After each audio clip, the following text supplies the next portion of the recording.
Good morning.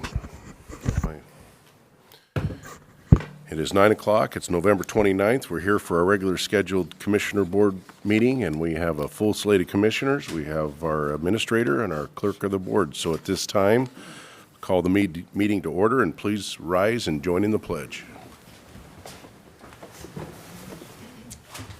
I pledge allegiance to the flag of the United States of America and to the republic for which it stands, one nation, under God, indivisible, with liberty and justice for all.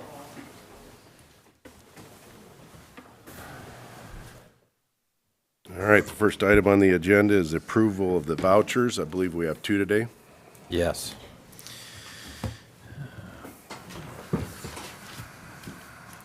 Move for approval of fund expenditures in a total amount of $532,496.97 as presented, and note that it has been reviewed and signed by two representatives of the auditor's office and the county administrator. Second. Been a motion and a second. All in favor say aye. Aye. Aye.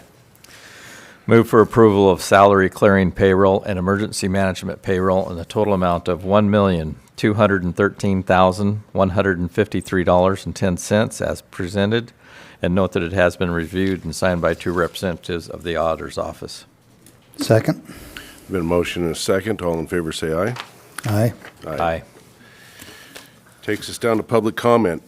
Anybody in the room for public comment? Anybody online? Nobody online? Anybody want to step forward for public comment? Seeing none, we'll move down to the consent agenda. I believe there are 6 items on the consent agenda today. Mr. Chairman, I move that we separate item 5 from the consent agenda. Consent agenda is for routine administrative matters. Item 5 seeks to set policy. It should be addressed separately. So number 5 has been removed from the consent agenda for separate discussion. Items 1 through 4 and 6. Do I hear a motion? Move for approval of consent agenda items 1 through 6 with the exception of 5. Been a motion. Second. And a second for the approval of items 1 through 4 and 6 on the consent agenda. All in favor say aye. Aye. Aye. Aye. So item 5, Commissioner Peck. I've already made my statement as to the purpose for it being separated from the consent agenda. I would also note that the resolution itself has some administrative errors in the signature area for date, day, month, etc., that we'll want to have cleaned up before we sign the final copy. And I'll reserve any other comments on the motion itself or the action itself.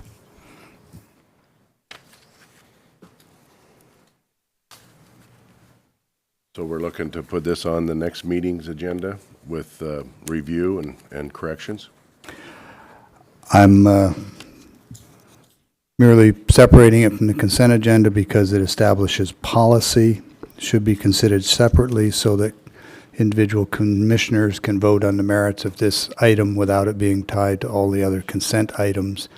I'm not suggesting that a motion to approve is out of order, but at this point in time, the way it's presented and written, I will not be supporting. Chair, permission to speak.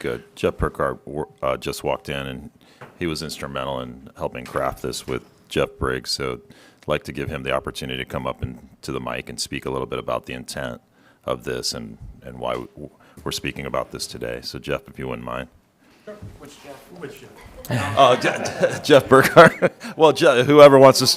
Yeah, why don't you could tag team in tandem. That would work. Introduce it a little bit. So this RCW that's referenced in the resolution is for prepayment of claims before the county. This is a very common practice. However, the requirements in the RCW are laid out there. So there has to be these requirements met in 4224-180, and that's sort of a verbatim of that RCW there that's put in here. The only part of RCW 4224-180 that I did not include in there is that the legislative body is also required to implement hiring practices that also safeguard the property of the county, which I believe has already occurred. And so I didn't include that in the resolution. However, all the other requirements are met. The auditor's bonded.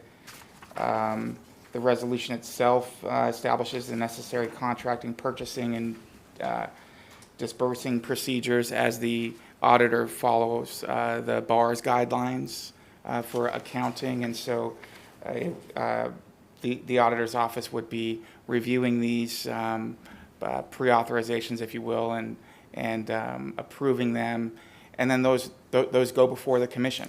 So once those are prepaid, it still goes before the commission. And if the commission takes issue with any of the payments, well, then there's a procedure there. The auditor will recognize those claims as receivables of the county and attempt to recover those amounts until the board approves those payments.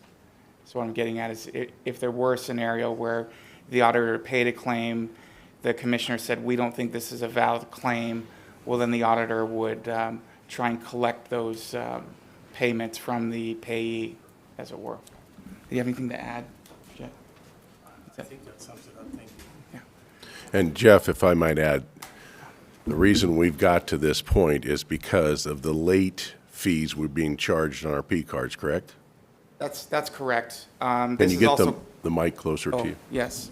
That is correct. So we've been, the main impetus for this resolution were the late fees that were being assessed against the county for routine charges on P cards.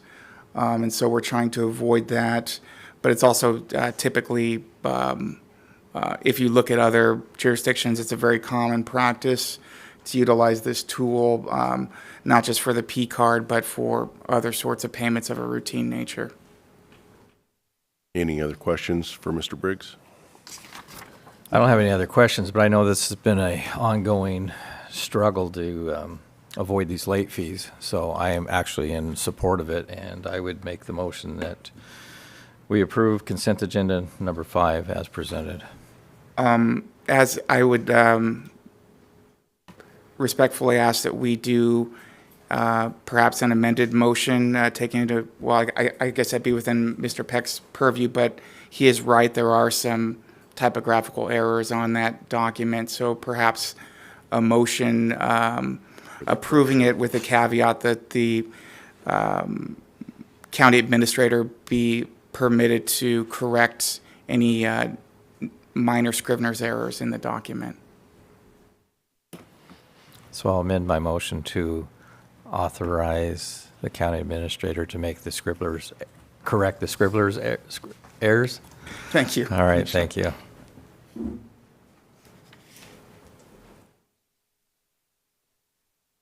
I'll second.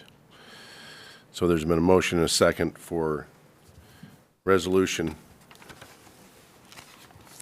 2023-317 with the correction of Scribner errors within the document. All in favor, say aye. Aye. Aye. Opposed? Nay. Let it be known that it passed. Thank you. Next, regular items. Resolution 2023-319, Franklin County Horticultural Pest and Disease Board 2023 budget. And that would be Ms. Lua. Okay, I like to call you Pam. that's perfect. Okay. All right. Good morning, Commissioners and Mike. So I'm Pam Loa with the Horticultural Pest and Disease Board, here to present our annual end-of-year summary and our budget for your approval. Let's see here. So just some of the highlights for 2024 is we do partner a lot with other organizations. And in this case, this year, it was a lot with the Washington State Department of Agriculture. And one of the things we do is monitor codling moth and apple maggot. And with that, we have monitoring And for the public, it means that when everything starts to fly, we will then inform everybody it's time to spray. And so a good rule of thumb is Mother's Day, you should be spraying for your apples and cherries, your fruit. And then we do our cherry leaf roll virus inspections. And we had the Japanese beetle trappings this year. And so, let me see here. So for those who are like the visuals, I'll show you next slide for the the Japanese beetle trapping locations. So residential tree inspections, we also go out, in addition to commercial orchards, we have residential. And in our residential, we did 88 fruit tree removals, which means the public will remove their fruit trees primarily, and then we will then in turn issue them a voucher that's valid for $100 at participating local merchants. And just for a comparison, last year, we did 55. So you see there is an increase there, and I'm hoping that's just more people are becoming educated about the program. Other things I wanted to note is Max Nursery is under new ownership, and so one of the positives of that is they've expanded their hours, and as well, they'll be doing more workshops, and we'll be helping them in addition to the master gardeners to provide some training to the public for pruning rose bushes, fruit trees, etc. And then on a sad note, Columbia Grain and Feed closed, as you all know, and they were one of our participants in our program. So we will miss them, but we are going to be looking for additional partners, primarily I think like Basin City, kind of like out in the outskirts of the county. So here's a good visual of our Japanese beetle traps. Now, of those that we put out, Washington State Department of Agriculture, they did like 460, and of that we had the 76. But if you can see the image of the Japanese beetle, I don't know if you can see very well, right there in the middle, that was the original catch. And so from there, they'll come in and do an expansion around it, and then even beyond that. And so we had our 76 traps, and they had, 430. But then then you'll see a lot of those green bags, if you didn't already, when you were driving around. That's what the trap looks like. And so when you do see those, please don't touch them. All right, so cherry leaf roll virus is one of the other services that we provide on a regular basis to the cherry orchard growers. And so this year, you can see that we did a little over 1,500 acres, and then 40 orchards. And those, that 243 represents the trees that are marked for removal, which means our inspector goes in and he'll mark the trees that clearly are infested with the cherry leaf roll virus. And the orchardist will then in return remove them. So up in the right-hand corner, I have posted an example of one of the symptoms, and those are innations on the back side of the leaf. They look like little raised, darker bumps, I guess, that you could say. And so that's one of the indicators. And the other thing is your fruit, if you have any cherry leaf roll virus or X disease, it will decline the fruit and the tree, and eventually, even if you don't do anything, the tree will die 3 to 5 years. So some of the best things to do in that regard, I have some recommendations that the Pacific Northwest Handbook provides, and that is, really ideally to go to a certified grower or ask your nursery if they have certified plants. That will eliminate some of the virus issues that we've been dealing with. So going forward, we'll still continue our codling moth and apple maggot monitoring, and like I said, May is the best time to determine when to start spraying. And then our cherry leaf roll virus orchard inspections, I just touched on that briefly. We'll continue to do that. And we do have a little cherry disease in Western X for growers, and that is mostly designed for a smaller orchard. And we are, because they don't necessarily network with a lot of the commercial growers, so that is one of the things that we'll be focusing on this year is communicating more with our smaller orchardists to let them know of the services that they have available to them. And then again, our residential tree fruit replacement program, that seems to be, again, like I was saying, picking up a little bit. And the other thing that we do is we have a promotion where usually twice a year we'll offer to cut down a tree if a resident doesn't have the means, and we will charge $50 for participating trees, or eligible trees, I want to say. So just as a reminder to everybody, you know, if you see indicators that, you know, like tree looks sick, like the picture of that tree down there of the lower middle, that's a sick tree. And then over to the right, that is a definite example of brown rot in peaches. And then you have your sting. So everybody that has fruit trees, you know when something's not right with your fruit tree. You know? And don't hesitate to contact us or the Wazoo Extension, and we're happy to provide additional information, spray guides. You know, if you want to keep that tree, we can try to work with you with that.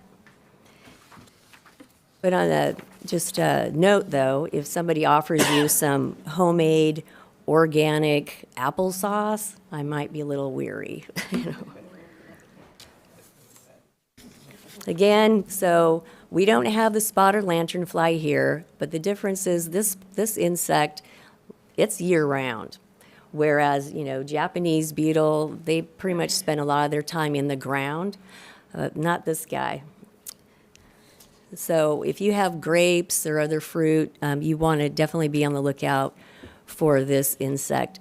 And it's really pretty. So if you see in the lower left-hand corner, see how colorful it is? It always seems these insects, the most colorful are the most horrible. You know, the Japanese beetle is this beautiful green color, but it's you don't want to see them. Does anybody have any questions on our year-end summary at this time? All right, well then. Questions? All right, then we're going to move right into, this is our budget. And on the left-hand side there, as you received this earlier for review, is our three-year comparison. And then our actual working budget is on the right-hand side.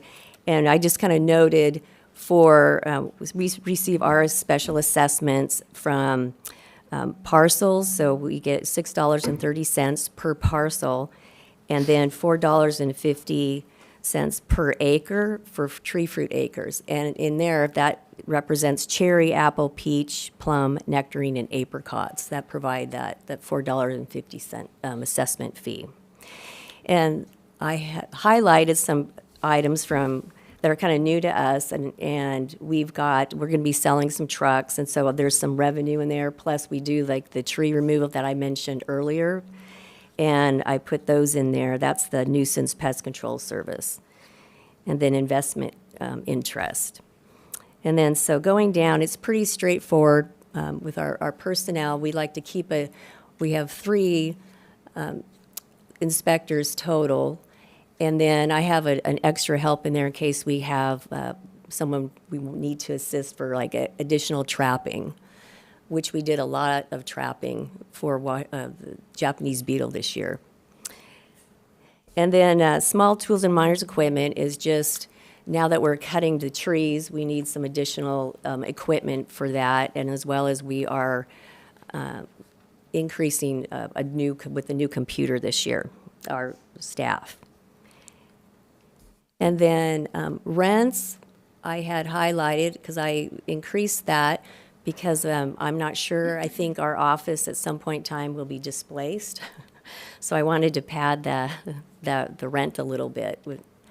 And then the vehicle reserve is we will be selling 2 vehicles and then purchasing a small, older, hopefully, little SUV.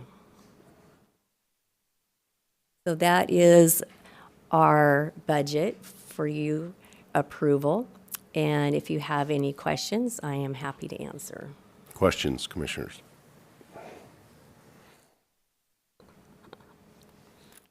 With the mapping on the Japanese beetle, it's highly concentrated in residential areas. So is that the issue that we're having is with residential trees and not the commercial growers?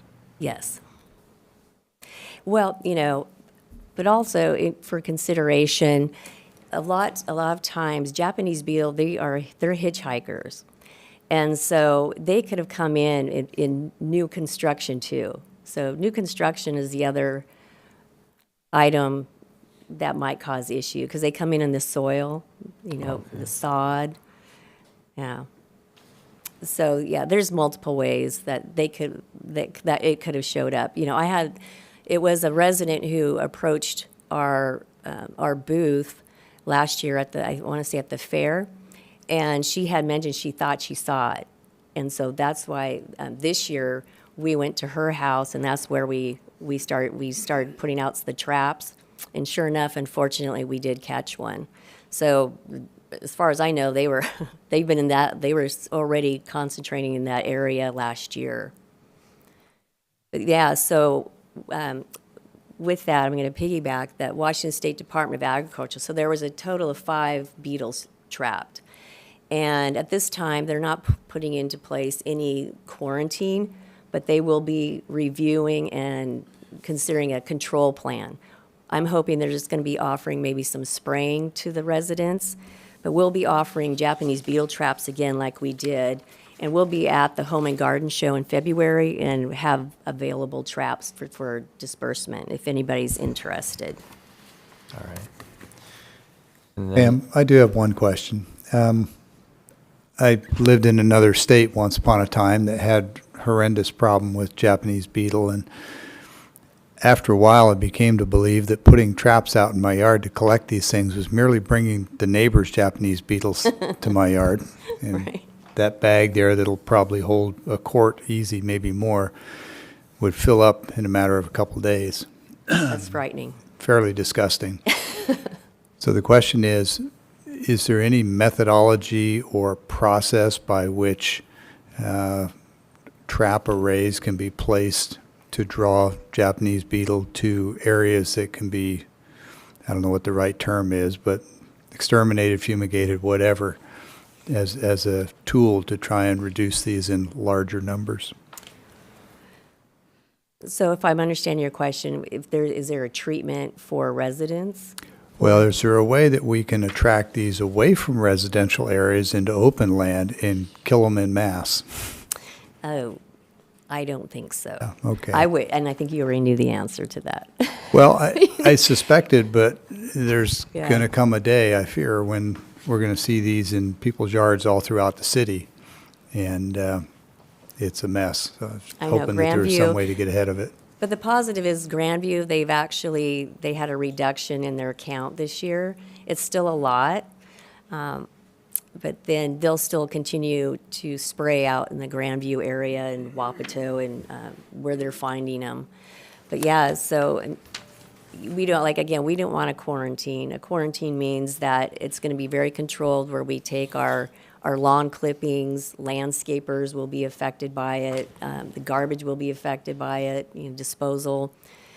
And so with what Commissioner Pack, with what you're saying as far as the attractant part of the beetle with the traps, you're right. You do not want to put those traps in your flower beds. You do not want to put those traps in because it will draw them there.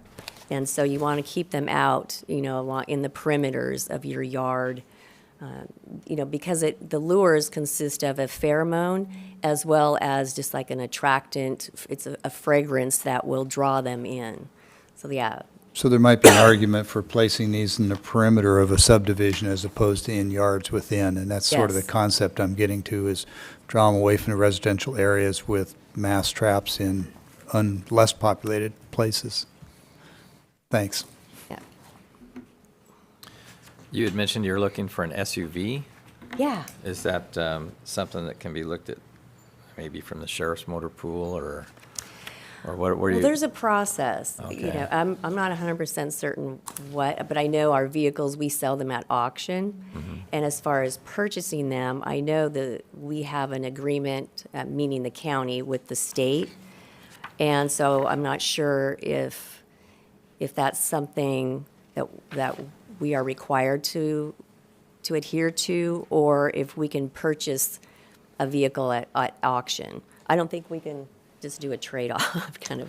Well, no, I realize that you sell them at surplus. I thought you said you were looking for a used SUV. Yes, I would like, it doesn't need to be brand new. Okay, Yeah, just new to us. all right. Yeah, we work, our vehicles are, some of them are pretty old, like I'm getting rid of a 2004, I think, truck, but, you know, they're oldie but goodies, but, you know, Right? That's new to me, no.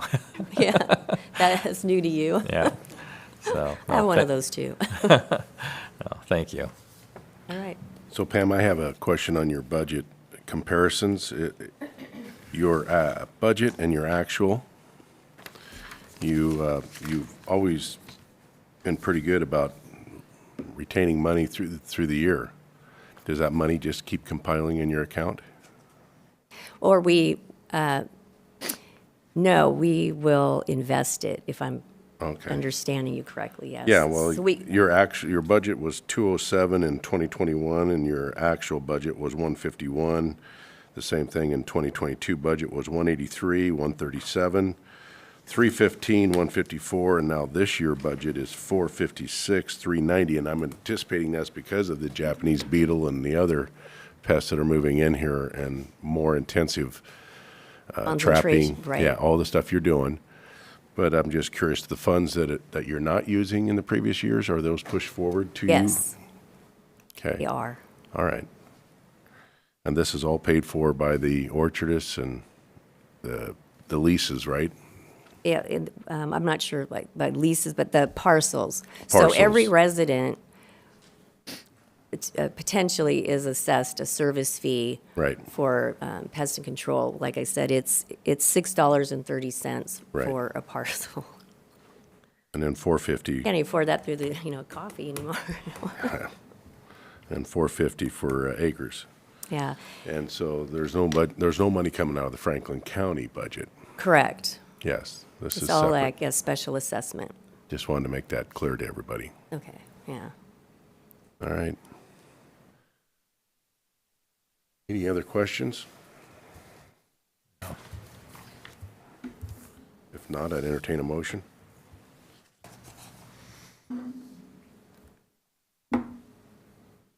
Move to approve Resolution 2023-319, Franklin County Horticultural Pest and Disease Board 2024 budget as presented. Second. There's been a motion, a second, for Resolution 2023-319, Franklin County Horticultural Pest and Disease Board 2024 budget. Without further discussion, all in favor say aye. Aye. Aye. Aye. Thank you, Pam, Yeah, thank you. and good luck. Keep trapping them beetles and getting them out of here. I know. I need the public's help. Help. Next on the agenda is Resolution 2023-320, ARPA funding for Fire District 4 vehicles, presented by Ms. Jones. Good morning. Good morning. What we are doing is seeking approval for ARPA funding for Fire District 4 for two vehicles. The first one being a fire truck using F600 as the base component, and then having additional components added to that. The second one is a command utility vehicle using an F350, and again, adding components for it to be used in motor vehicle accidents, if they need to transport a land flight type transport. There's many different things that they don't necessarily need a fire truck for. They assist the hospital district as well, but they may need this as more of a transport type vehicle. And every fire district has one except for Fire District 4. And so they definitely are in need of that as well. We're looking at $346,402.23. And if you have any questions regarding this? Any questions, commissioners?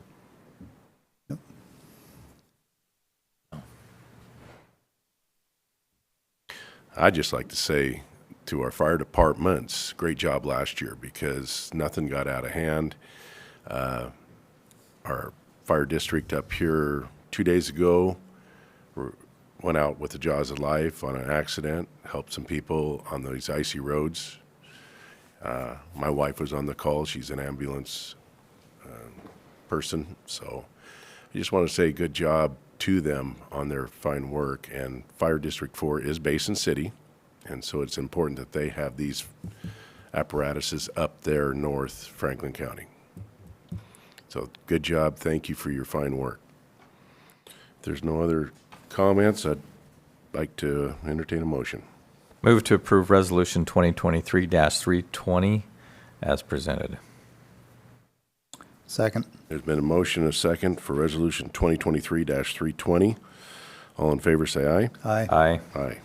Thank you. Yeah.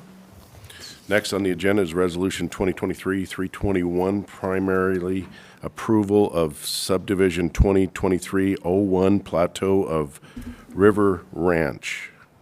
Mr. Bratton. Thank you, Chair.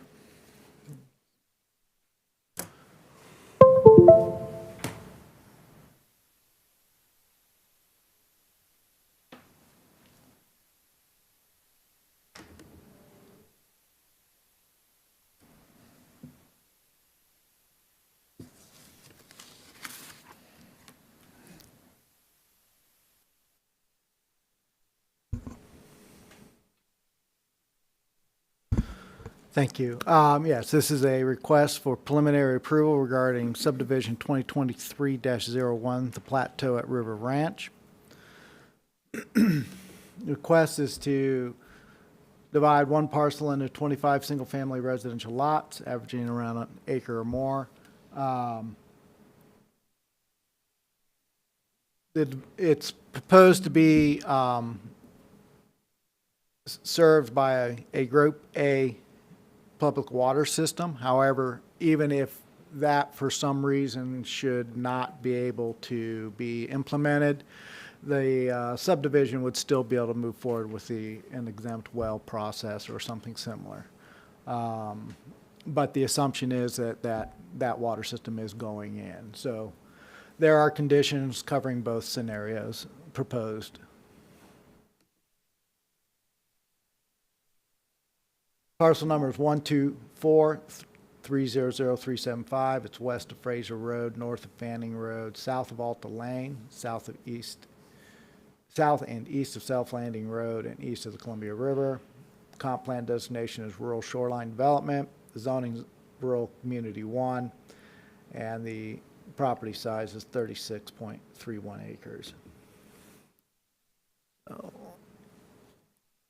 that's the property. These roads are already, some are in, some are gravel, but or at least the last time I saw them, they may be all actually paved at this point. They've been out there for a while.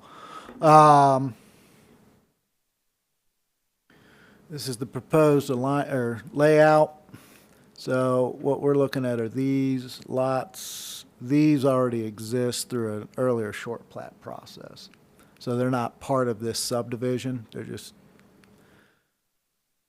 so it's a loop system as far as that goes, which will be important. Well, it's not relevant to this, but sorry. The water system will have to be looped through the system, but that's down the road. Site photos. Like I said, these are, you saw some of those road alignments. This is one of those. And then it's been graded and flattened out. That was done quite a while ago. On August 31st, technical agencies, property owners, the Franklin County Graphic were all sent notice of the proposal. There was an optional determination of non-significance submitted as SEPA registry number 202-304-131.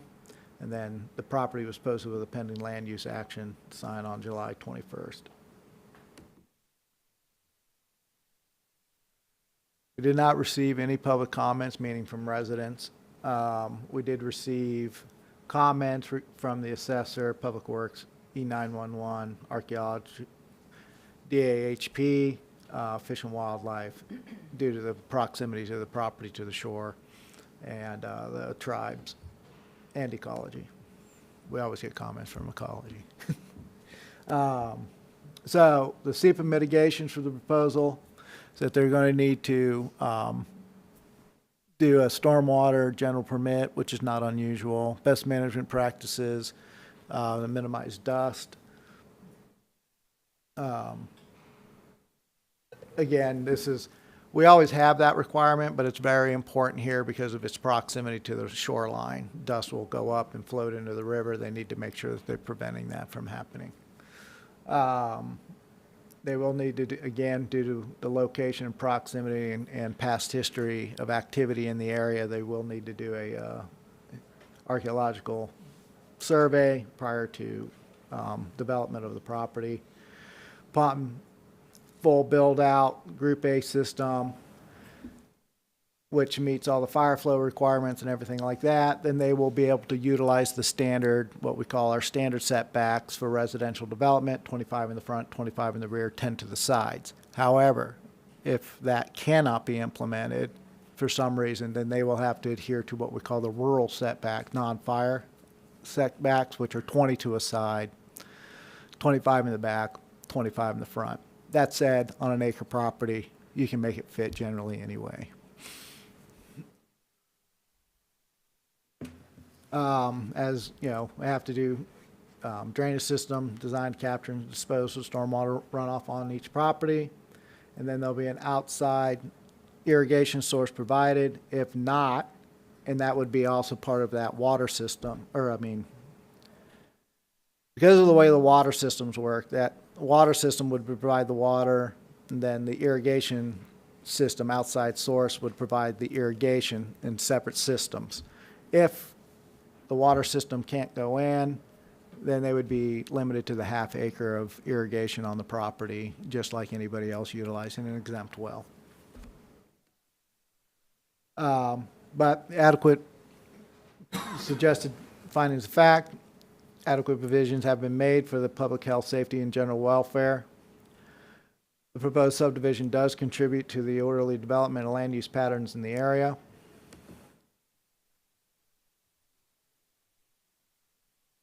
Public use and interest will be served by permitting the proposed subdivisions. It does conform to the general purpose of any applicable policies or plans which have been adopted by the Board of County Commission.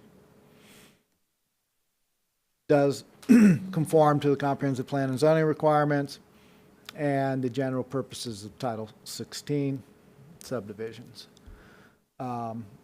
The Planning Commission adopted conclusions of law such that the application received on July 17th, 2023. SEPA process has been completed and a mitigated determination of non-significance will be issued.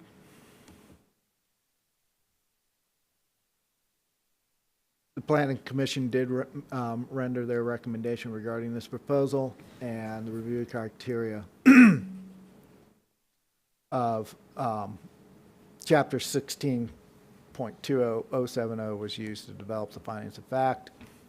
In addition to the standard language, the applicant should comply with the comments provided by the following agencies: the Health District, Public Works, Planning and Building, and DAHP.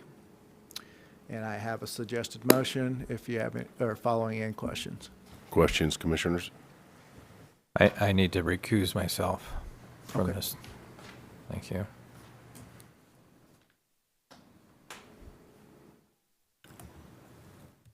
I'm just thinking that recusal involves leaving the room and not participating in the discussion, but that's not, We've been through this before. He can remain as long as he doesn't comment.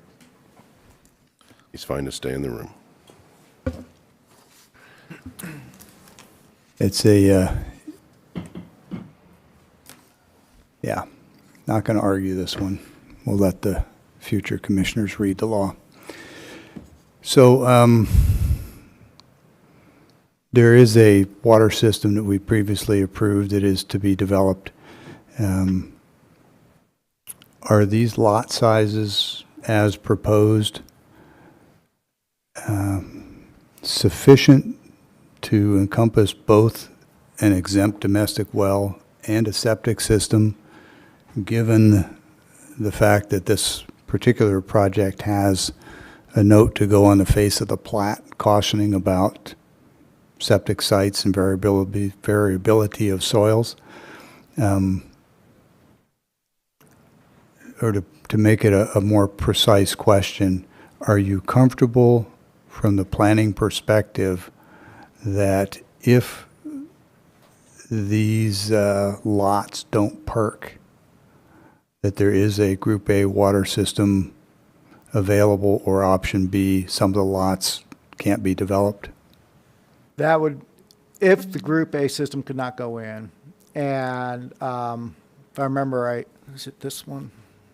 Most positive, this one has some call-outs regarding specific lots. That's what you were talking about. Well, it's as that, far as the, and I don't recall, Derek, maybe we've done this in the past and I've just forgotten, but I don't recall a 3-paragraph note on the face of the plat about the possibility that portions of the land may not perk or will perk differently. Do we routinely put that on?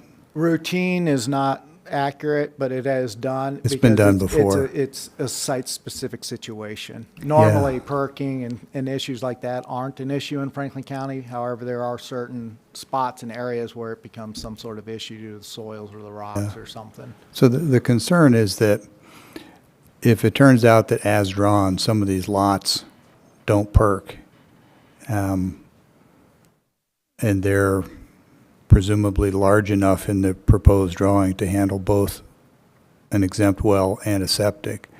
They're fairly large lots. So I guess another way to go at it is, were these lot sizes, you think, drawn with the anticipation of a Group A? That's question one. Follow-up is, are they large enough to handle a well and septic if they perk? Yes, to both. Well, I'm not sure about initially. We've been working with Mr. Mullen regarding this property for a few years now, and it's always been proposed as a 1-acre site, or 1-acre plus lots. So, and then 1-acre lots are always assumed to be, except for when called out specifically due to geologics or something like that, are assumed to be able to accommodate a well and a septic and reserve on the property.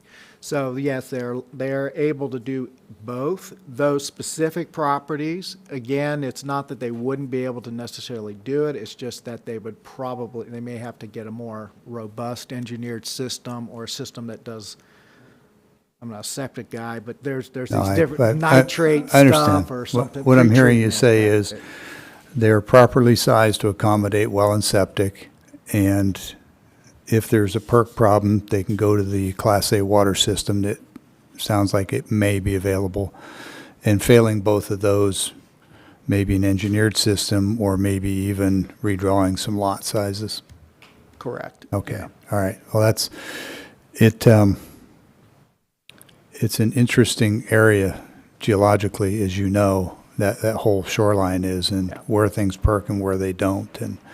But it does sound like it's well planned, and I assumed that this Class A system was targeted for this area in our previous discussions. So I expected if it doesn't perk, they'll find some other solution. Thanks. No questions from me. So if there's no further questions, I'd entertain a motion. Derek, I do have one other question. Lots 11 and 16, I think, are the ones that border the wasteway. At least from the read-aheads, that's what it says. Let's not worry about the exact lot numbers, but there are a few 5 or 6 lots that border that wasteway. Does the county have any obligation to require anything with respect to health and safety?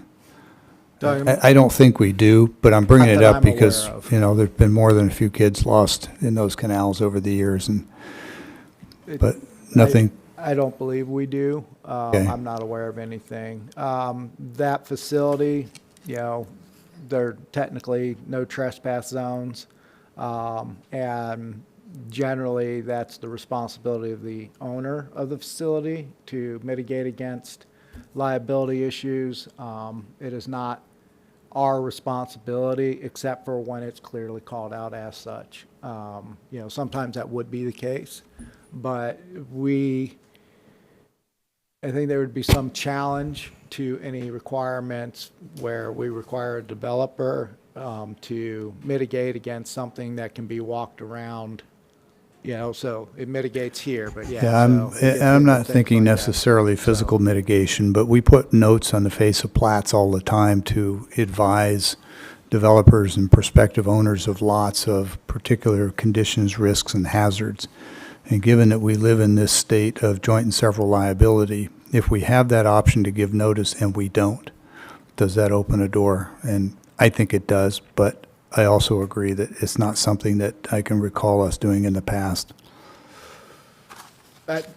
Honestly, that starts moving into an area I wouldn't be comfortable committing to one way or the other, because it Yeah. does start getting really, Well, with all tort, it gets really, Yeah, I'm not Frenzy. looking necessarily for an answer right now so much as I am just trying to sensitize all of us to the fact that some of these developments are unique and they're in unique places. When we approve things that are adjacent to airports these days, we put notices sometimes on plats about the inherent risks, noise, physical damage, other things. I don't see an issue with Okay. I think that's actually I think that's something we ought to look into and see whether or not that should be some additional information when we're looking at those situations.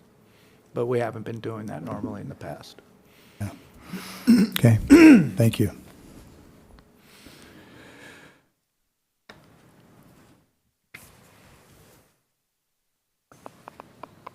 Any other questions? If there is no other questions, I'd entertain a motion. I move to approve Resolution 2023-321 with the added provision or requirement that coordination take place with our legal counsel to determine whether or not it is in everyone's best interest to place a note on the plat advising about extraordinary hazards immediately adjacent. There has been a motion for Resolution 2023-321, primary approval of subdivision sub 2023-01 plateau at the River Ranch, with the caveat of a plaque with the note of a hazard wasteway. I'm sorry. Go ahead. I just want to make sure I understood. So what you're asking. Well, let me speak to that, Derek. I'll help you out. That was, Mr. Chair, that was not the motion.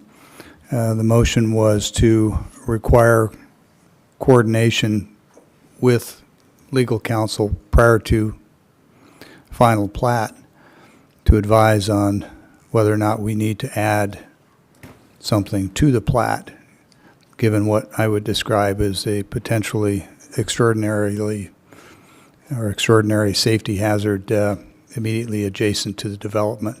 We noticed a lot of things on plats, and I just want to get a feel from legal whether or not that would be a practice the county would want to engage on.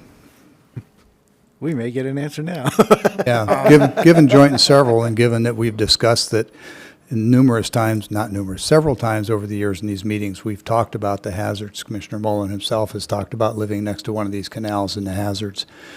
And if there's a known hazard adjacent to this development, normally I would say that's not our burden, but under joint and several, I worry that a jury, looking back, might say, well, gosh, you should have noticed that on the plat so that the buyers of these lots, or noticed it on the deed so that the buyers of these lots would be aware of this extraordinary hazard. And I'm not intimately familiar with the hazard of the wasteway. What I would say in reference to your motion is that once we issue preliminary plat approval, all bets are off. We don't get, so that would be my concern, is with the motion having the caveat that we review this and then decide whether or not, and I don't know necessarily that a warning on the face of the plat would necessarily be a substantive condition, Commissioner, but it could be viewed as such. And once preliminary plat approval is issued, at that point, it's really ministerial in terms of, as long as the developer meets all the conditions of the preliminary plat approval, there's really no discretion, there shouldn't be anyway, on the county's part in terms of issuing that final plat approval. And so that would be my concern, Commissioners, that Yeah. we should be, any conditions that we are having with respect to the plat really be decided today at the preliminary plat approval stage. That's what I was Well, going and to say. I'll just point out, my first comment, my first motion was speaking to the preliminary. Okay, And the second one, I misspoke and I used the word prior to final. I was trying to make it easier, but in fact, I apparently made it more complicated. So I'll just go to what my original motion and intent was, which is to condition the plat in such way that the developer has to give notice on those particular lots by virtue of the deed. Therefore, the county has taken an affirmative action to notify the developer and prospective owners of what I consider to be an extraordinary hazard for children. And at that point, I would think that we, the county, would have fulfilled any reasonable measure that would certainly help us in a joint and several liability case. right, it sounds like you're saying that this drainage, is it a canal then with the Yeah, it's a- irrigation? It's a rather, depending on where you're at in the system, it can be moving pretty quick. And you're indicating that this could be a attractive nuisance, which is a hazard that, children, by virtue of their age, are not able to appreciate the nature of the hazard, and then they, can be injured. I don't know that the county would necessarily incur liability by approving a subdivision next to a floodway, but Absent joint and several liability law, I would say, yeah, I agree with you. It's Right. not something we need to worry about. right, and it's really the people that are moving there. I think it'd be a different issue if we were, as the county, citing a hazardous facility next to a subdivision, but this is already there, the subdivision's going in place. I don't know that that's necessarily something that would bring the county into any sort of legal liability, but it's certainly something we could look at.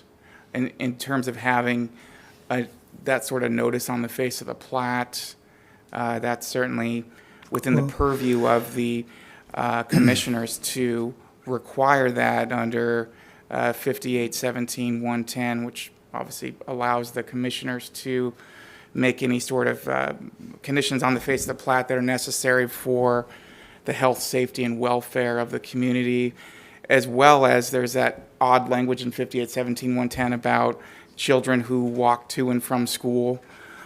So there could be something there as well. But certainly I don't think that's something that would run afoul of that RCW. Yeah, well, I believe we do it for airports. There is a history of children being lost in those canals. The cost to the county is non-existent. The cost to the developer seems minimal at most. It's a note on, 6 of the deeds, 5 of the deeds. But if the majority of the board is comfortable with foregoing that, that seems to me just is a prudent thing to do. I It don't, never seems like a great idea until there's a funeral. Right. I don't believe that there'd be any issue adding that as a condition, as Mr. Briggs just said. You guys can add whatever. If you were to request a condition or a regulation or an action that I believe was not within, I would say something. Yeah. But this I- is fully understandable. Sure. And there, I don't believe there would be any issue with the condition being added as part of the preliminary approval. Yeah, well, Kind of like what you were It protects the developer, it protects the future lot owner, it helps To to buyer some be measure well. protect the county, and it doesn't cost anything. So frankly, I'm not sure why we're even discussing it, but that is the motion. I just wanted to get clarification. that's fine. It started down this. That's fine. I think my greater concern, Commissioner, was with the water issue that you touched on earlier, and whether it sounds like we don't have a water system approved yet, whether that would satisfy the concurrency requirements. There is no, for this, okay, take the This is water why I system asked about the aside. lot size. Is it big Yeah. enough for an exempt well and Yeah. a septic? Exactly. Right. 1 acre minimums. And as are- long as Mr. Broughton's satisfied that we are satisfying that, then I am. Well, don't put it all on me, man. The Rita had, But so. no, it is. I mean, when you look at all the shoreline developments that have gone in, those subdivisions, they're 1 acre. They're on, the 1 acre sites are on one, they usually have an exempt well. Well, they all do through there, except for there's a few small private systems, but they all have that. This system replicates. The only thing that's different is they'll eventually have an option potentially to connect into a Class A system, which then allows you not to invest in the well. But that'll be down the road. But let's say for some reason that Class A system doesn't get approved, this subdivision, each of the lots, and then, yes, they would have additional costs associated on those lots associated with septic because they would have to have an engineered or specialized system. Yeah. If the Class A well was never even envisioned, wasn't in this package, it would still be approvable on the basis of the lot sizes being adequate for a standard septic and an exempt well. The issue comes because it's noted, we deemed it so important that we're putting it on the face of the plat, 3 paragraphs cautioning about some of these lots may not perk. And if they don't, that's the bigger risk, but that's not the county's risk, that's the developer's risk. Correct. And so, that's not for me to worry about. There may be some lots that they simply can't build on without a municipal sewer system. Right, or, doing a multi, But- whatever, But they- that's yeah, all, they're yeah. choosing their risk, so. Exactly. However, the note question regarding the, I guess I need direction on that, yes or no, to Well, include that. to restate my motion, it was to approve the resolution 2023-321 for the preliminary approval, conditioned on adding a note or notice or requirement that the plats adjacent to the wasteway, which would be lots 11 through 16, if I recall, be noted for that potential hazard. Okay. And that's what I understood. I just wanted to make sure.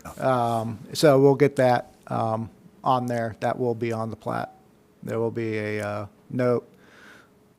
notification note similar. Well, there's been no second to that Oh. restatement of the motion. There's been Sorry, no you- vote, you- so. You are correct. I Trying to get the apologize. motion straight here, it's then the caveat that went with it. So I'll second it and not try to repeat it, but rather ask for a vote. All in favor, say aye. Aye. Aye. Next on the agenda. Thank you. Thank you. Next on the agenda is bailiff duties in Franklin County, presented by Sheriff Jim Raymond and Marcus Connor, Commander.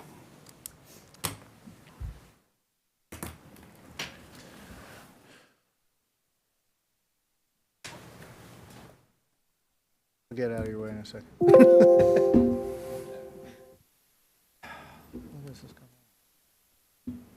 Oh, that's, okay, is this yours? Okay, well, it's not letting me take my thing out. So, leave it there. Good morning. Good morning.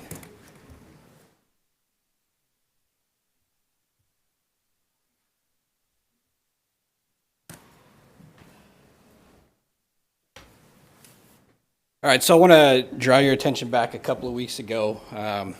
Superior Court came in and announced that effective December 1st, they would be ceasing the bailiff business effectively through Superior Court. Just so we're clear, the sheriff's office had no part in that discussion. We had no part in the decision-making, and we were only advised of it a couple of days prior to it being brought before the board. But this is a good thing. I want to be clear about that. Although the execution, short notice, and lack of communication was not really a good way to do business, returning the enforcement security function back to the sheriff is best for the citizens and employees of Franklin County. Okay. So just to review, obviously I'm not a lawyer, but I will point you towards the law. In the sheriff's duties, this is one of those constitutional duties of the sheriff. I've highlighted number 5 for you. The court of record obviously being Superior Court for Franklin County. So since these duties are coming back to the sheriff's office, we've been attempting to identify what that looks like in terms of our staffing and response. So one of the things we went to is kind of an example of a day in Franklin County Superior Court. This is today's schedule for Franklin County. If you'll notice, there are 3 bailiffs that are assigned to the Franklin County Courthouse today.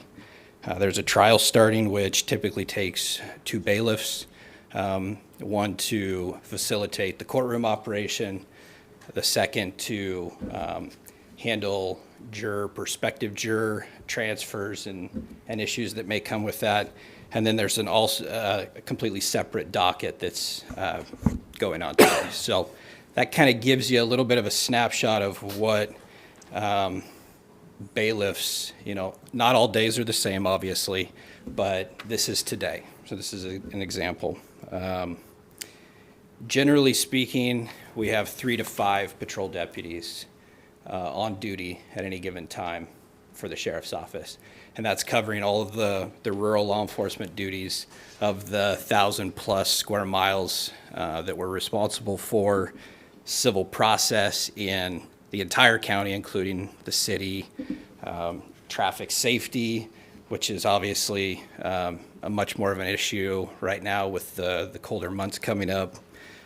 So it really just does not seem practical that we can take from those duties to provide these new duties as well. So we're going to be asking for an increase of staffing. That's just the bottom line.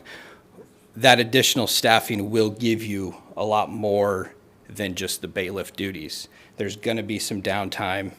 There's going to be those times where we're not having 3 courtrooms that are functioning at the same time. So this is just kind of a snapshot of what the county would be gaining from having those uniform positions here in the courthouse that are dedicated to courthouse operations. One of the biggest things, I've been working at times with our civil department through the prosecutor's office with risk management issues. There are those administrative investigations that occur that I know our 2 civil attorneys have to spend a lot of attorney time on that we could probably assist with in the investigative function, public assistance, and then also assistance with the security building as well. So this is what we believe would be the cost to fully fund security and the law enforcement obligations of the courthouse. This is 1 law enforcement supervisor and 3 law enforcement deputies. As you can see from the slide, obviously the first year costs are going to be significantly higher because of those initial purchases, basic training, and that kind of thing that would go with it. The subsequent annual cost is going to factor in some amortization of those pieces of equipment, but would be much lower because it's spread over years. We would obviously look for ways to cut costs whenever possible. However, I want to give you a realistic picture of what that top end amount would be. Fortunately, that's not what we're asking for today. We know that 2024 is going to be tough, and we're taking into consideration how we transition into this role and possibly provide a bare minimum level of service for 2024 so that we can take on these duties without having to take away from the other primary duties of the sheriff's office. Keep in mind, this is a bare minimum level of service that we're proposing for 2024. I really want to caution on the use of scheduled overtime. That adds a lot of different variables when we're taking patrol deputies and we're asking them to come in for additional hours. For one, it's expensive. For two, if we're scheduling this out on a regular basis, it will lead to an ineffective person in their primary duties, and we certainly don't want that to happen.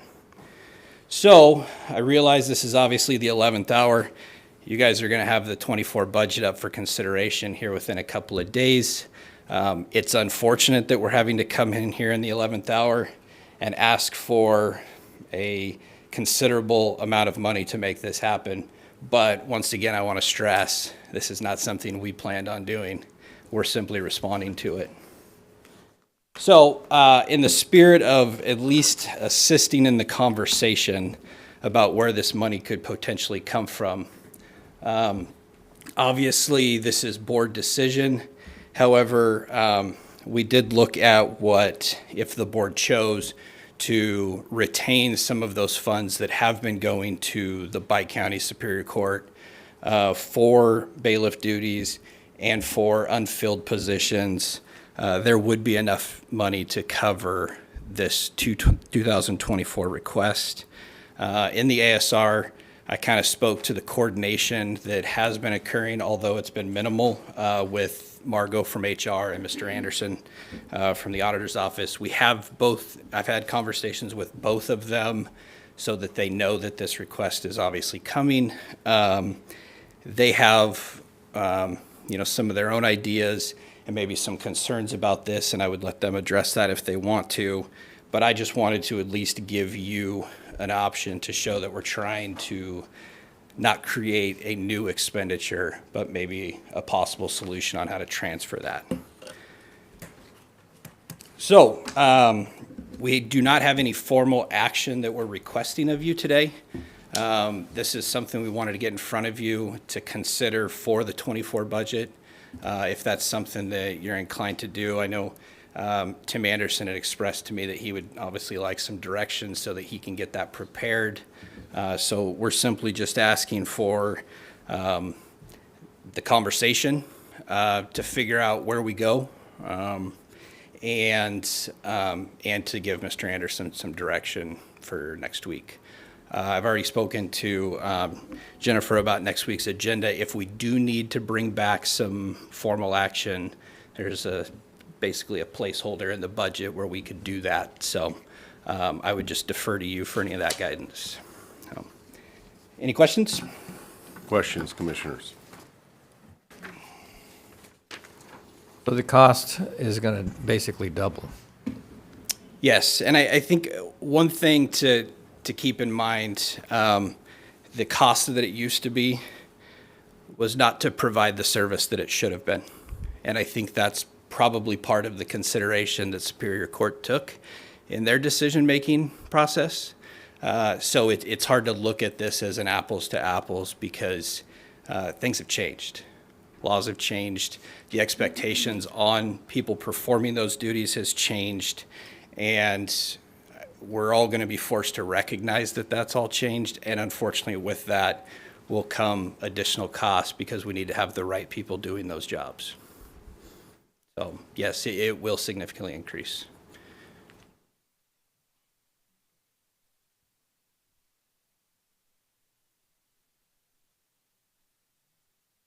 Any other questions? Any other questions? Chair, permission to speak. Commissioner Gonzalez. We do have, Or, excuse me, Administrator. we do have Tiffany Runge from Court Administrator Benton County. She's brought her staff here, and we talked a little bit yesterday, just kind of their perspective. So she's not officially on the agenda, but she's here to, if you have any questions on their side of the river and their perspective. Well, I heard the presentation, and I'd like to hear Tiffany's response. Okay. Good morning. Thank Morning. you. Well, first off, let me indicate that I am Judge Shea Brown, and I am one of the 7 judges in this Bi-County Judicial District. Certainly, I would indicate that I'll take responsibility as administrative presiding judge for this lack of communication. This was a fast rollout from the beginning for us as well, and we were dealing with union, a piece of this, and so I apologize to the sheriff and his team because I know that they're a bit flat-footed, and so are we. So moving forward, I thought I'd bring you up to date on some things that the court has moved forward on. And so first off, the Benton County Sheriff, Sheriff Croskrey, has officially notified the court that he is revoking the commission cards for the court's bailiffs. And that's effective this Friday, December 1st. The court is rescinding its judicial resolution, which is 21-001 through judicial resolution 23-004, effective December 1st, 2023. And that has been signed. And we will make sure you have copies. And we'll certainly share that with the Benton County Board as well. The court is strike that. The effect of the above actions is that the bailiffs will not carry firearms or tasers in Franklin County or Benton County as of December 1st, 2023. The court is exercising its management rights under the collective bargaining agreement with the bailiffs relative to the duties they will have moving forward to ensure the operational needs of the court are met. We are committed to negotiating the impacts of those decisions with the union. These decisions by the court were undertaken after consultation with counsel in each county and consultation with each judge. We will support the sheriff in each county relative to their commitment to provide courtroom security, and we're very grateful for that commitment. The Superior Court bailiffs provide important functions separate and apart from courtroom security that are essential to the court to continue to hold jury trials as well as have consistent and smooth court operations. Our respectful request today is that funding stay in effect for the bailiffs to ensure the operational needs of the court are met, particularly while these negotiations are ongoing. I'm not trying to indicate that we're not respectful of you being good stewards of taxpayer funds. We know that's a huge responsibility for you. This ask is a candid ask, knowing what we know about court operations. So I just wanted to let you know we'll hopefully get some more information to you next week as well. And hopefully we can be before the other board next Tuesday. But we'll certainly try to keep those lines of communication open as much as possible, and I appreciate the administrator's availability in that regard. Thank you. Are you able to field some questions if there's commissioners my have best. questions?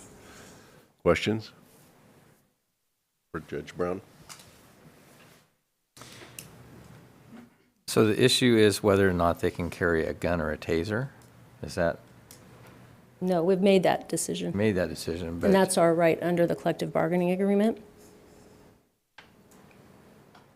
So you want to get rid of the bailiffs to bring in the sheriff's department? No.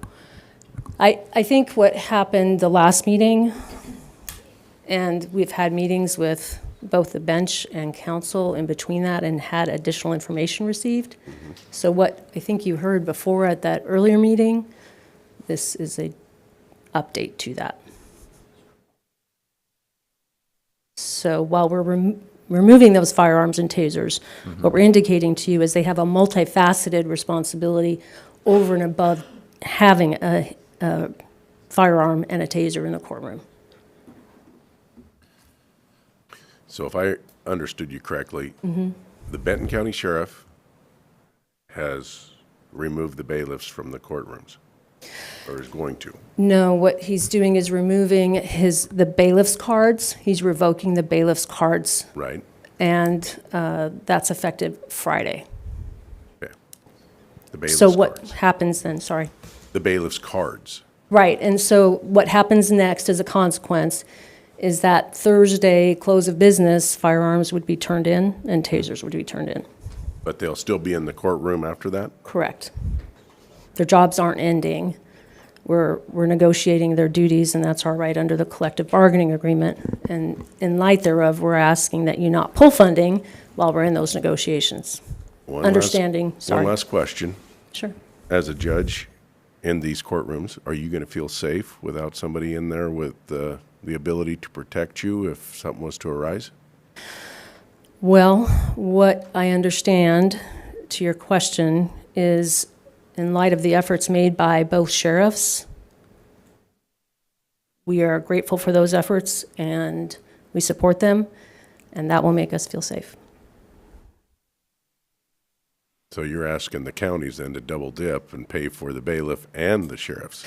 Well, and I think it's a unique situation for you and the other board, because I think understanding the complete role of the bailiffs, it's not just having those firearms and tasers in these courtrooms. There's so much more to their jobs. And so I know it sounds like that, and I'm respectful of that, and I don't take this request lightly, and nor do the other judges.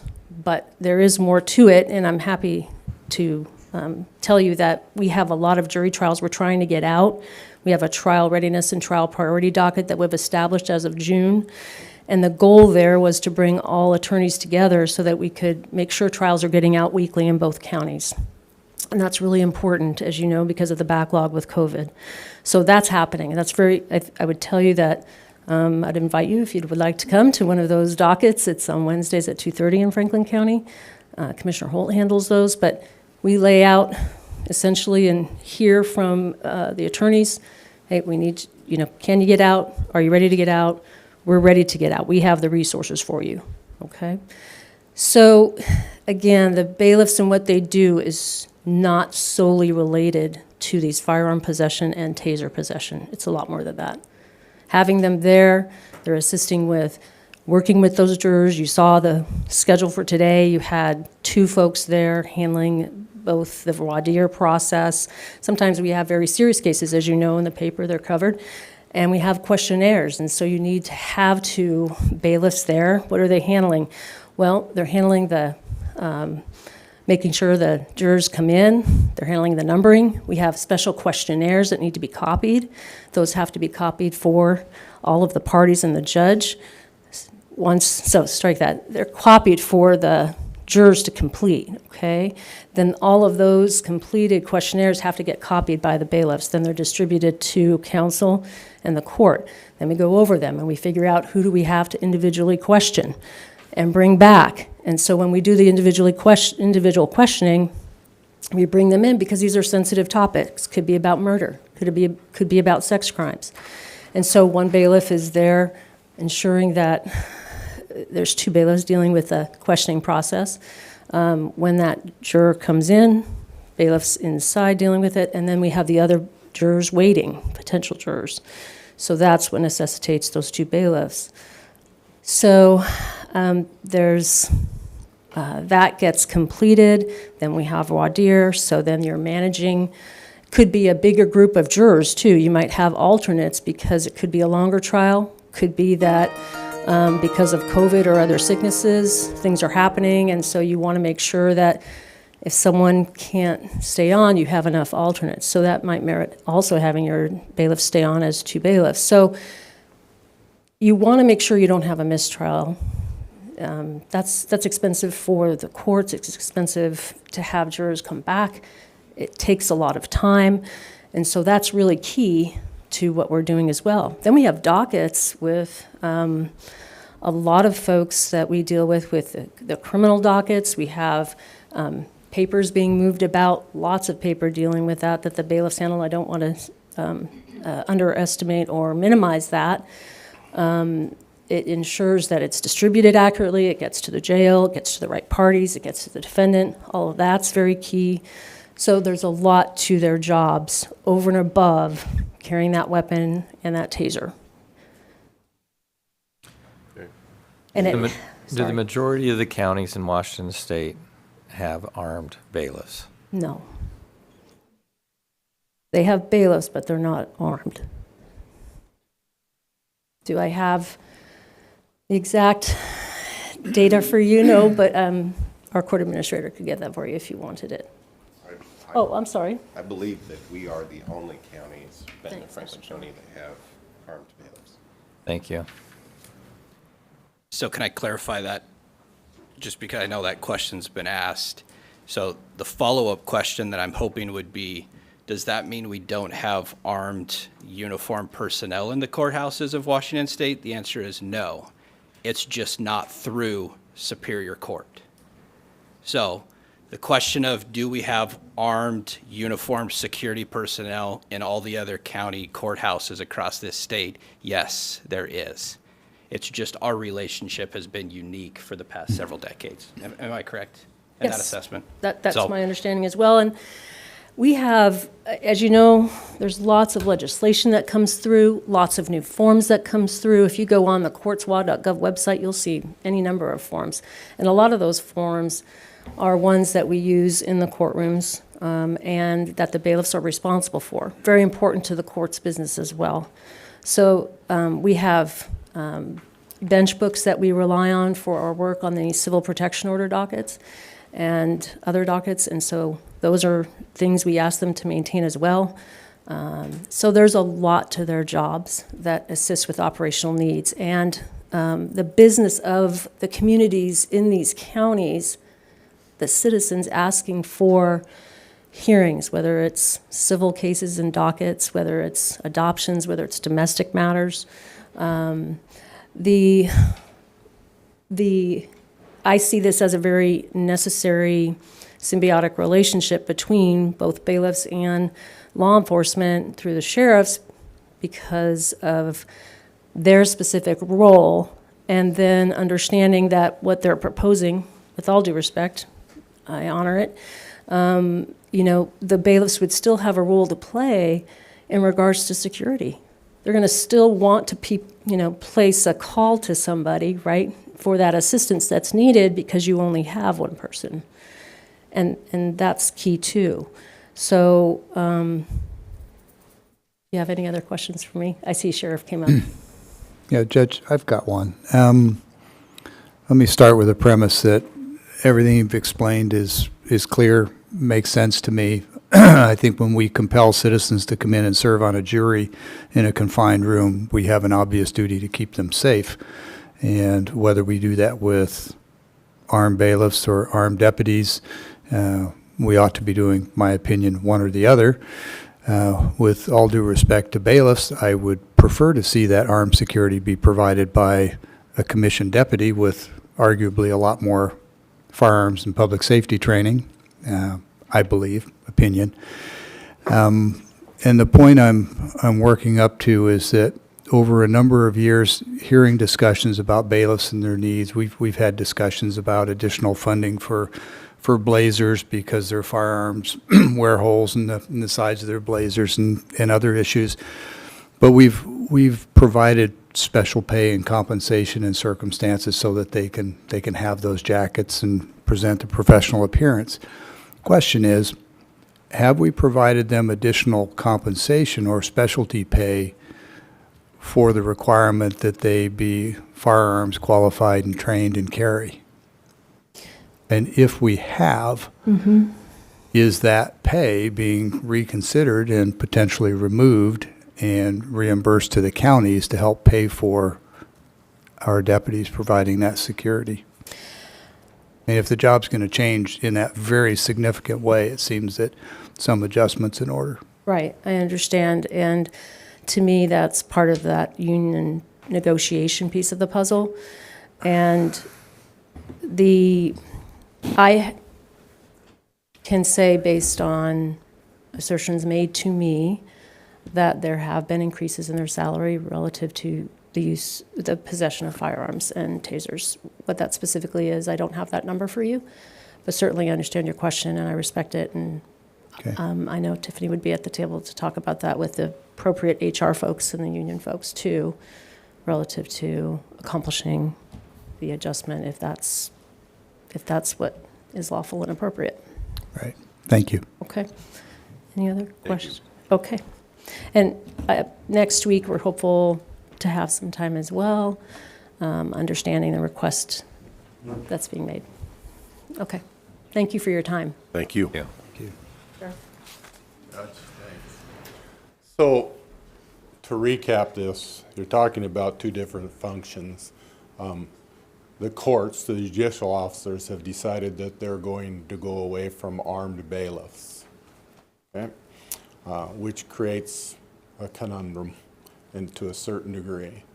So historically, so that everybody understands, the Franklin County Sheriff and the Benton County Sheriff issued commission cards to the bailiffs if they fell under requirements so that everybody was safe and they knew how to unholster a gun and qualify with it, all those type of issues.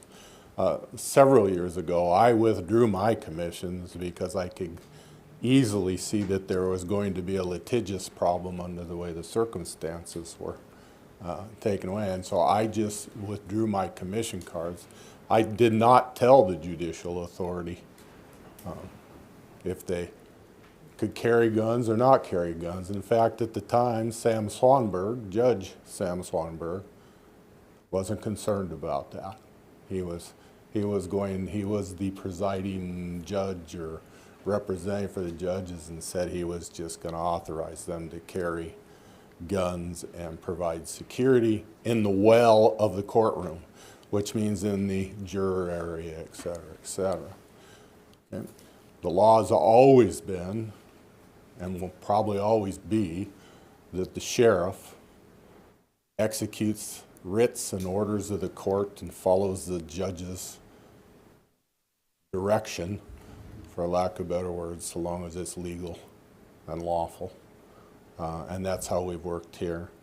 Anytime there's an inmate in the courtrooms or in trial, they are there with plenty of corrections deputy security. The problem is what do you do now when you have civil courts and other functions going on in the courthouse? And unless we take a methodical approach to it, and we've tried to introduce to you the importance of, we're not trying to take a big hunk out of anybody's budget. We're just trying to figure out how do we provide security to all the people in the courthouse under the circumstances that have been dealt to us. And so the commander gave you this is how we get started, and in the long run, this is where we're probably going to need to be, and possible funding sources to help shore it up. But at the end of the day, Sheriff Croskrey has pulled his commission cards, and Sheriff Croskrey has a set of deputies that provide all courtroom security in the Justice Center in Benton County. So his worries aren't the same as my worries. My worries is how do you do that without taking away the primary duties of a deputy, which is to provide service in the rural areas of this county and law enforcement and execute the writs of the court. So that's what the commander tried to talk to you. Now for us, we're going to make sure that whatever deputies are in the courthouse or any of those type of things, that they're fully trained, they're fully equipped, they know what their duties are, and we'll work with the courts for any ancillary things that might request, because again, I am the officer of the court, and I'd be foolish not to try to work with the judicial officers that are needing the assistance. One more thing to clarify, if I may. There's been the whole guns and taser thing keeps coming up, and I really want to caution you guys not to get wrapped around the axles of this just being about a gun and a taser. This is about authority, and the authority to enforce, the authority to take action against a citizen potentially. There is a much bigger risk issue here than just a gun and a taser. It's who has the authority to do that. If they're bailiffs on the 30th and it's the same person, but they're a new role on the 1st, that doesn't mean they get to keep taking the same actions that they had the authority to take on the 30th. There's a new function for them, I get that. There's lots of administrative duties that go with that, but somebody has to have the authority to take action for the safety of the courthouse, and those people will not be able to anymore on December 1st. So I just want to make sure that's in perspective, that we're not just talking about a gun and a taser. We're talking about authority and who has the authority to do that. And at this point, thankfully, we revert back to our Washington State Constitution, which says the sheriff has that authority. Now we just need to implement it. And to be clear, that authority extends throughout the courthouse, including the courtrooms, whether they're in session or not. That's correct. Yeah, just wanted that. This is an FYI. Just wanted that out there. All of our courtrooms are being monitored right now. So, they're being watched. All right, is there any other questions? Thank you. All right, takes us down to Commissioner Administrator updates. Mr. Gonzalez. Thank you, Chair. Really, this time of year, I've been working on the budget with Tim Anderson quite a bit, so I want to thank Tim once again. So we'll have a budget hearing after this for the public. It'll be on YouTube if anybody wants to watch or stay within the courthouse. And other thing of note, I've been working with Pasco. We've started some talks on the HAPO Center and sort of how we move forward together. So those talks have gone amicably so far, and it's sort of been more break bread than really any details, but excited how the first couple of talks have gone. I talked with Adam Lincoln yesterday over at City Hall, so I'll continue to keep the board updated on how that's going. That's it. Thank you. Commissioner Peck. Had a light week, Hanford Area Economic Investment Trust meeting, where we discussed primarily pending litigation involving the State Department of Commerce, and that's it. Quiet week. Commissioner Mullen. So last week, we had the Board of Health Finance Committee meeting. Also attended the budget review meeting here in the courthouse, and then later today will be the Board of Health meeting if anyone is interested in joining in for public comment. And that is it. Last week, pre-certification on Monday of the election, certification yesterday, Ben Franklin Workforce Development, and the Board of Health this afternoon. So it's just starting to get back up to being busy after Thanksgiving last weekend. So with that, we'll move down to elected department head business. Is there any elected or department heads that would like to give us an update? Good morning, Commissioners. We are in negotiations, which I'm not going to get into in any meaningful way, with a new union representing the management of the Sheriff's Office. This morning during our meeting here, the attorney we've retained to assist us has asked that the board consider what's called a Christie agreement, because this is a brand new union and a brand new agreement, sort of from scratch. It's possible it will go past the first of the year. If that happens, they're asking for permission to pay sort of retroactively. So if we come to an agreement January 20th, they want that agreement to cover from the first of the year to January 20th, which could result in some retroactive pay. The alternative to signing an agreement that this could retroactively apply would be probably a very quick negotiation where things are not worked out as carefully, because everyone would insist that it be done prior to the first of the year. This would allow us the time to fully negotiate on both sides. Okay, and I'd just like to say you're acting as the interim with Mr. Sant gone. You're reporting for his office. That's correct. Thank you. Mr. Sant's deployed with the U.S. Yes. Army. So thank you, Daniel. Thank you. All right, any other department head, elected officials? Oh, I do need you to Oh, tell me if I have the authority to enter into the agreement for retroactive application of the CBA, because even as a representative of Mr. Sant, neither one of us have the authority. It would only come Gotcha. from you all. So you're seeking retroactive authority for an agreement once that agreement has been approved. The authority is only for the retro piece, not for any content of the agreement. Correct, and it wouldn't be retroactive from today. It's just if understand. negotiations Yeah. go into the new year. Yeah. just need a consensus from the board? Yes, please. Yes. Yes. Yes. Thank you. Sorry, I didn't catch on to that. Any other department heads, electeds? Morning, Commissioners. I actually came with a presentation, but I'm going to forego that just simply because of time's sake, and I certainly have informed the Commissioners and the public on numerous occasions regarding the needs in the Assessor's Office and the shortcomings on funds for staffing to get new construction and that done. I have attended, I believe, every public meeting regarding the budget that the county has had. I believe there's been some that are not open to public, individuals, not all of you commissioners, or even two of you in a meeting.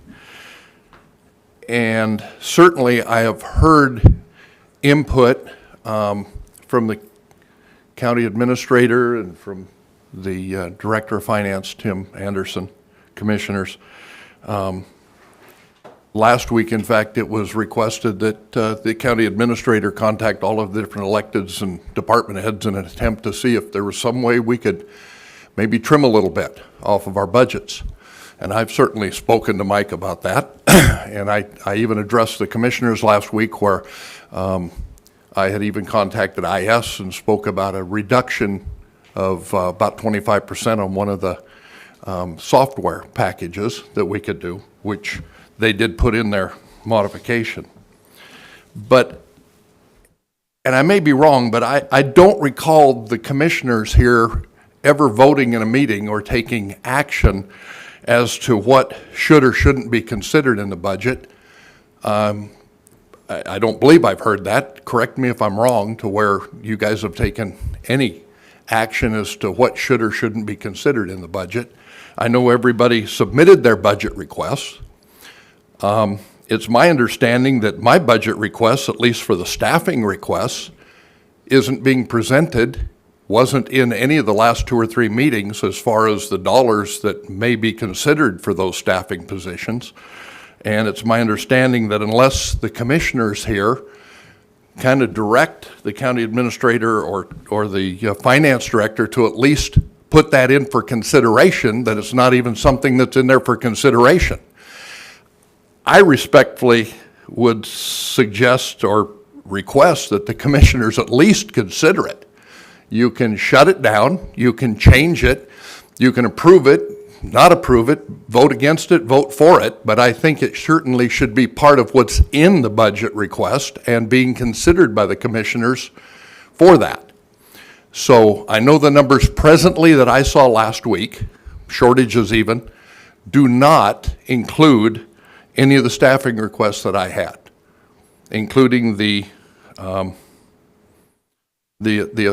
appraiser position. Now, I appreciate Commissioner Didier asking where we could trim, what we can do, look at everything, and I believe we should do that. Commissioner Mullen, you mentioned that maybe we ought to ask our staff what good ideas they've got. Where can we get more efficient? Where can we cut things? What can we do? And I've done that. My staff has got a wide open invitation to my door and my room to be able to do that on it. But I really believe that any and all budget requests from the elected officials, now department heads need to go through Mike, but elected officials, I believe every one of those should be considered by this full and complete board for consideration for approval, denial, modification, or otherwise. So that's my request. And I would hope that I'd at least get consensus from the commissioners here today that the finance director can at least consider putting that in as something to be considered. I'm not asking for you to approve it at this point. You need to look at all income, expenses, and so forth. And I think I've put a pretty good case forward that it actually will bring in more money than it's going to take.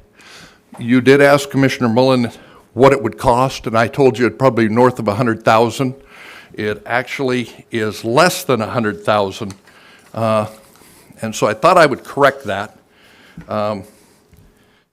Comes in with benefits and everything at about $92,000, $93,000, so it's just slightly under $100,000. The projected income to the county for 2025's budget is about $140,000. The income in what we could get that I don't think we could get currently under the current staff for new construction. And to the staff, to all of the taxing districts, is about $750,000 difference. So I would just ask that consideration, and if you have any questions, I don't think you want me to pull my little stick out and give you a whole presentation. Questions? I think your request is perfectly reasonable. We ought to consider everyone's inputs. Why wouldn't we? I think it's a prudent thing to do. I know I've had conversations with our county administrator about your request, and, you know, I'm in agreement with you. I think if we don't do it, then we're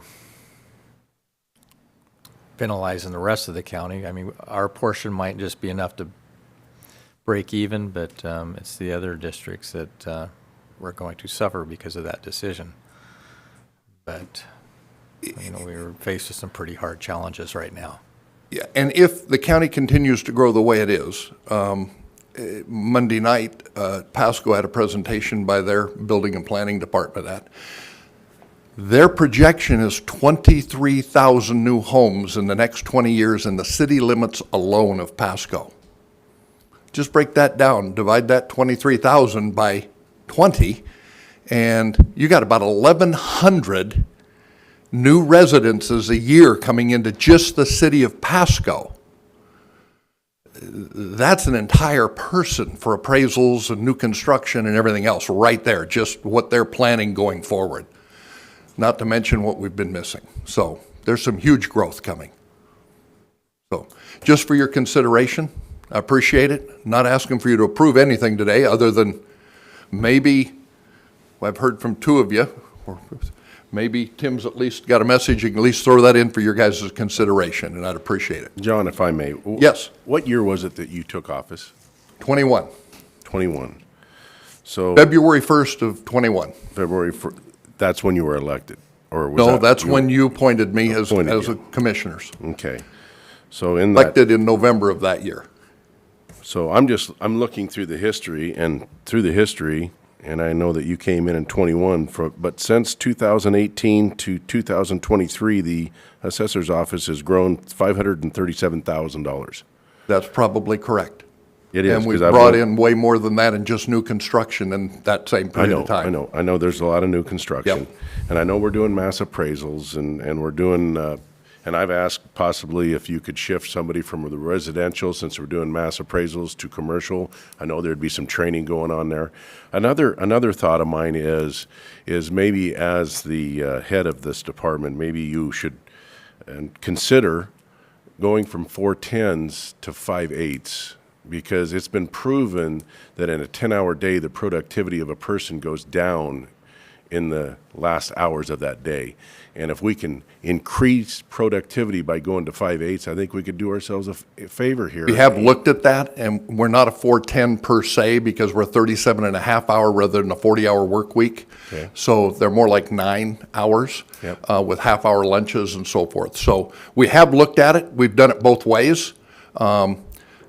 Everything in me when I first came in here as a manager, because it had been previously done both ways, everything in me said, whoa, this is not a good idea, just because of statistically what you're talking about, and I've managed hundreds of people at one time before. And I said to the staff, I said, but we'll look at it, we will try it, we'll consider it, and I will evaluate the efficiency, the productivity, and we're more productive. A lot of it is because we're able to get in here an hour or so before those security gates open up. We're able to get a lot of work done without interruptions. You get a phone call and you're right in the middle of something, you got to stop what you're doing, deal with the phone call, deal with a customer coming in or a taxpayer coming in, and then when you try to go back to what you were doing, you have to back up 2 or 3 steps to make sure you didn't miss something sometimes. So we try to structure some of the critical things that we don't want to get interrupted in early before we open up the security gates. Now, when we close, you know, most of the time the offices here close at 4 or 4:30 in this courthouse. We're open till 5. My office doors are open till 5. If somebody walks through that security gate at 8 o'clock and comes in here, you're going to find one elected office open to take care of the taxpayers. That's mine, and we do. We don't turn any of them away. If we don't want them climbing over the gate and get in here, but otherwise they could come in earlier than that. So we've looked at it, and I certainly agree with you. Normally, statistically, it says it's not the right thing, but we've been more productive with it. So. Okay. Chair, permission to speak when I get the opportunity. Yes. And I do want to put on the record, the jobs have been under consideration. I don't want to give the impression like Tim and I just threw them to the side, and everything's for consideration. It's a judicious process, and John's been great. He's been communicative, and we've talked a ton, you know, and That is correct. Yeah, and John's taken a lot of heat this year, and I want to say this, John, I appreciate you've never changed your countenance. You've treated everybody, no matter how much heat you've taken because of the higher valuations, you've been respectful. So, I mean, I think that shows your character. But point being, I've been supportive of adding these positions because we're growing so quick. It's a tough decision. If we're able to squeeze something like that into the budget, I think we should. We're growing so quickly, and I think some of the growth, as we've talked, has been statutorily. You guys were so behind for so many years that you had to hire personnel based on RCWs, and so I also wanted to put that on the record too. It wasn't as if you were frivolously spending, and you know you had to catch up. So I do think there's a lot of value in the new construction. It helps our budget, and I think in these times, I mean, the Consor study has shown the rubber has met the road at Franklin County. We can no longer sustain for the next few years if we don't take some drastic measures in some different places. I won't get into some of the details on what we should do, but I think this is one measure if we can do it. But again, just for consideration, we're looking at every option. So I want to let you know that, John. We're not erasing that. No, and I wasn't as a insinuating possibility. you or Tim were. Tim has been fantastic to work with. That whole department has. I mean, if we've had an issue, let me put it this way. Tim, if we've had an issue with your department, I've spoken to you or Ryan or one of my staff members has, and we have worked it out. So I anticipate there being some of that every now and then, and we've been able to work it out. If I can say, commissioners, you all have been extremely supportive of this office, because when I came on board, if you remember, I came on board February 1st, and by the end of March, the first week of April, I was presenting to you and sharing with you the downfalls of the office, the shortcomings of it, the understaffing of it, the facilities that we didn't have room to even grow in. And at that time, I said, in comparison to any of the other counties and compared to their counties and us, we should have had a staff of 16. And I told you that.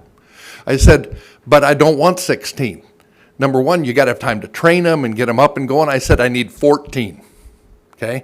I said, but it won't be 3 years. We're going to need that growth. I even said we're going to outgrow our room, our building, even the new facilities you're putting us in down there.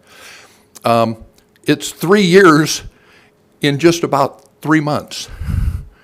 And I'm not saying anything more than what I told you back then and what I looked at then, and that's exactly where we're at. And construction is more than doubled.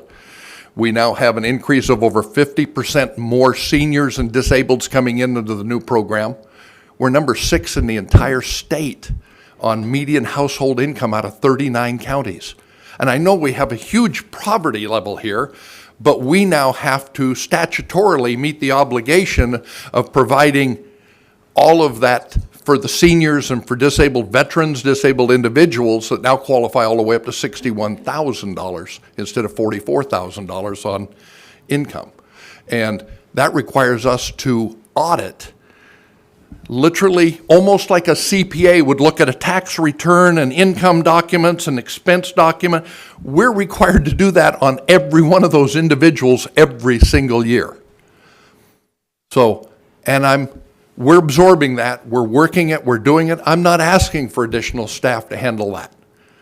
I told you when I came in here, I will not ask for wants. I will only ask for needs. And that's all I'm asking for. So, appreciate it. And any other questions? Anything at all? Any other? Thank you. Okay. Thank you, Commissioners. Any other department heads or elected officials? Seeing none, that moves us down to public comment. Anybody for public comment? Anybody on the phone?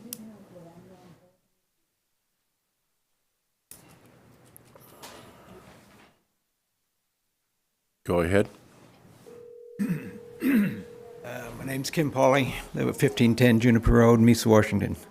Here to represent Fire District 4 and acknowledge and appreciate the work that everybody did to give us that funding. We run on a very small, limited budget.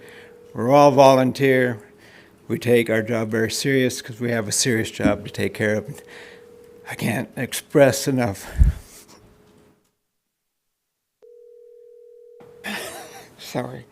gratitude for this money. It really has helped us out. Thank you very much. Thank you for what you do. Anybody else?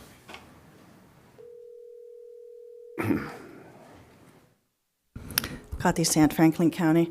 It's still November, so I wanted to thank all the veterans for their service. And I was really touched when I went to the cemetery, City View Cemetery, on Veterans Day, how many city council members there were and how many people were thanking the veterans for their service. As a spouse of an Air Force veteran and a current spouse of an Army reservist, I'm so thankful for the support that people give the veterans and their families. And I know in the courthouse we have few electeds and probably others that are veterans also, and I thank them for their service. And I also wanted to thank Commissioner Peck for his years of service in the county. I don't know if I'm going to make it the rest of the meetings that you have in the year left, but I want to thank him for his detail-oriented questions and his how fiscally conservative he has been all the years that he has served here, and his attention to detail and the law has been amazing. So he will be missed greatly, and I just wanted to thank him for all this time that he's given to the county. So thank you. Thank you. Anybody else for public comment? You have 3 minutes? Yes, this is LaWanda Hatch, Franklin County.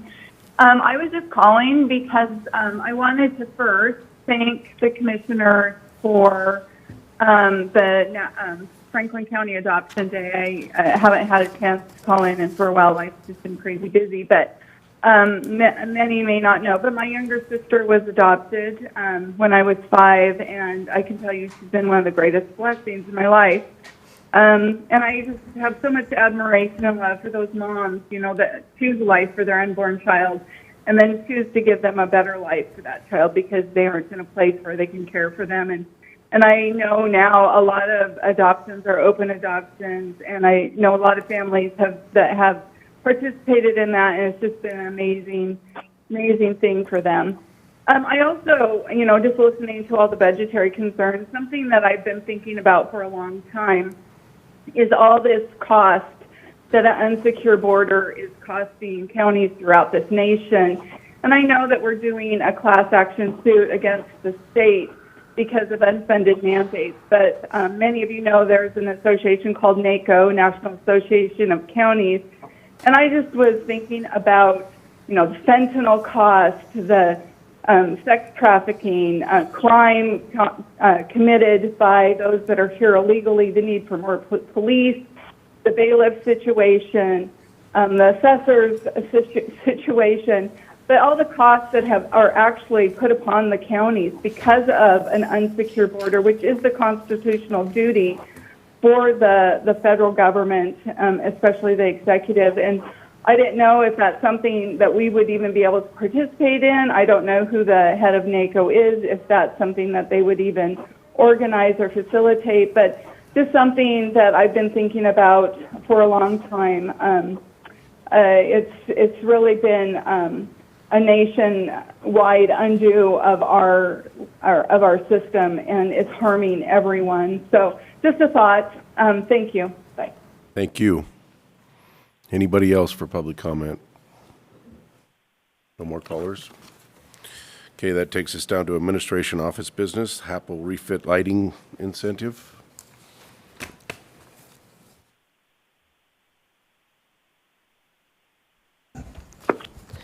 This is really more of an informational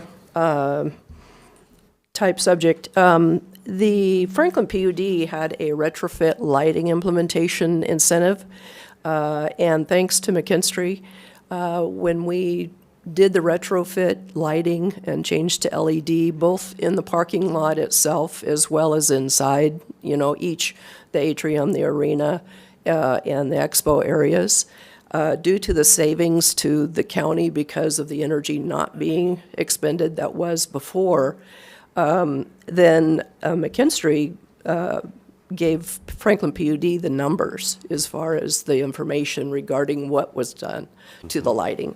And because of that, we are going to be awarded an incentive of $32,653 and probably should receive that within a few weeks, just due to the upgrades that were done at Hapo Center with the lighting. But again, thank you to McKinstry for being aware of that and putting in for that information so we could get this. So a couple questions. I don't mean to go in front of the other commissioners. Did we get the light poles put up for the hockey arena? Yes. Extra lights? Good. Yes, that is So there's complete. good lighting for kids when they're leaving the arena to get to the cars safely? Yes, were put at each end of the parking lot. Good. And so therefore, it actually is like halfway down, so the whole parking lot is lit. Fantastic. Yeah. Thank you. All righty. Is there anything to add to that, Mr. Gonzalez? No, sir. Just thanks Shirley really for her hard work on that. She's been great working with McKinstry, so thanks. Good job, Shirley. All right. No executive sessions? No, sir. We're good. So with that, we are going to continue budget talks after this meeting. So is there any other business for the good of the county? No, sir. We are through. Hearing none, this meeting is adjourned.